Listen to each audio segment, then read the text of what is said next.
Hi, I'm Noah Rolland, Director of Programming here at TRX. Today I'm joined by Brian Bettendorf. Brian heads up our sports medicine program.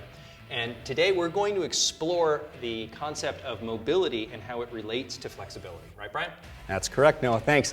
So when we talk about flexibility, really what you can think of is the total available range of motion around the joint. And in this case, if we're just looking at how much shoulder flexion you get through that glenohumeral joint, we can measure this fairly passively. What it doesn't tell us, though, is how well you can actually use that motion. So when we talk about mobility exercises, what we're really referring to is the idea of incorporating motion or the ability to move.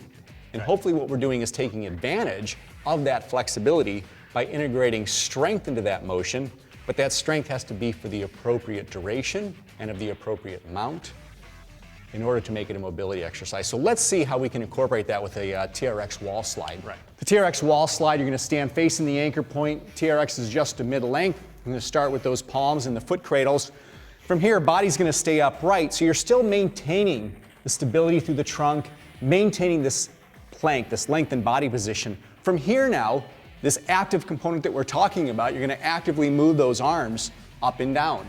And while you're moving those arms up and down, you're retracting the scapula to engage those parascapular muscles. You're trying to keep the scapula pulled both back and down, which then starts to tie in how we're moving through that glenohumeral joint, but building on top of that, stability through the trunk, the hips, and the lower extremities.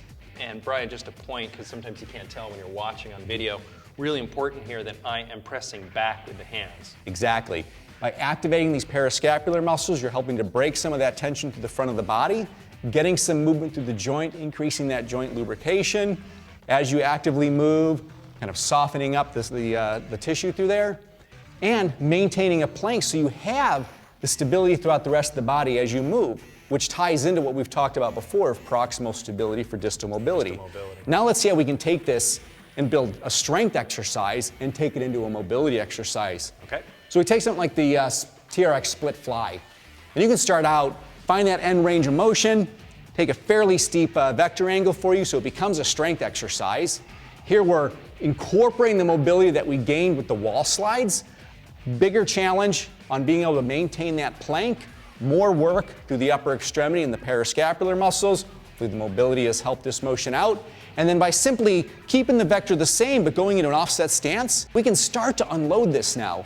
So now we've probably decreased the load through the upper extremity by nearly 50%. Would you agree with that? Absolutely. Hard to tell when you're watching somebody on a suspension trainer, but just going to an offset stance, I could actually probably cut this down to about 80% of what I was doing before. And if we want to take that down even more, now let's just turn this into a straight mobility exercise. I want you to get upright, so no load whatsoever, but find that end range, and now you're simply going to walk through this exercise, Noah. So really low load, allows you to focus on the quality of the movement now. You can think about how that arm is moving into flexion, how you're stabilizing through the trunk. By getting that split fly, we're incorporating a little bit of thoracic mobility, which will then tie into that shoulder flexibility that we tested in the beginning. Right. So it's not necessarily the movement, but what we're doing with the movement that defines whether or not this is a mobility exercise. So we can take strength exercises, decrease load, and really focus on more motor control and a little bit less resistance, more isolation, focusing a little bit more on proximal stability to be able to get that distal mobility, and then it becomes a mobility exercise. That's absolutely correct, Noah. Great. Well, hopefully this is going to help clear up the difference between flexibility and mobility as we relate to suspension training and rip training here at TRX.